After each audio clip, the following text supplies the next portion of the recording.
મિત્રો, હવે થોડા જ દિવસની અંદર ગણેશ ચતુર્થી આવી રહી છે અને તમે પણ દર વર્ષની જેમ આ વર્ષે પણ બજારમાંથી મૂર્તિ લાવીને ગણેશ સ્થાપના કરવાનું વિચારતા જ હશો.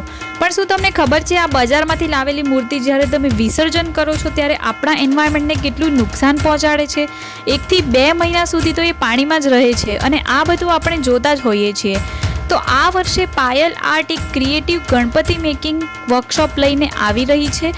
આ વર્કશોપ 23 અને 24 ઓગસ્ટ 2 ડેઝ માટે થઈ રહી છે, જ્યાં તમને ઇકો ફ્રેન્ડલી ગણપતિની મૂર્તિ કઈ રીતે બનાવવી, મૂર્તિને ટેક્સચર કઈ રીતે આપવું, મૂર્તિને ડેકોરેટ કરી તેને સુંદર કઈ રીતે બનાવવી, આ બધી જ વસ્તુ તમને આ 2 ડેઝ ગણપતિ મેકિંગ વર્કશોપમાં શીખવવામાં આવશે. તો રાહ ના જુઓ અને નીચે આપેલા નંબર ઉપર કોલ કરી આજે જ રજીસ્ટ્રેશન કરાવો અને તમારા હાથે બનાવેલી તમારી મનપસંદ બાપ્પાની મૂર્તિની સ્થાપના કરો. જય ગણેશ.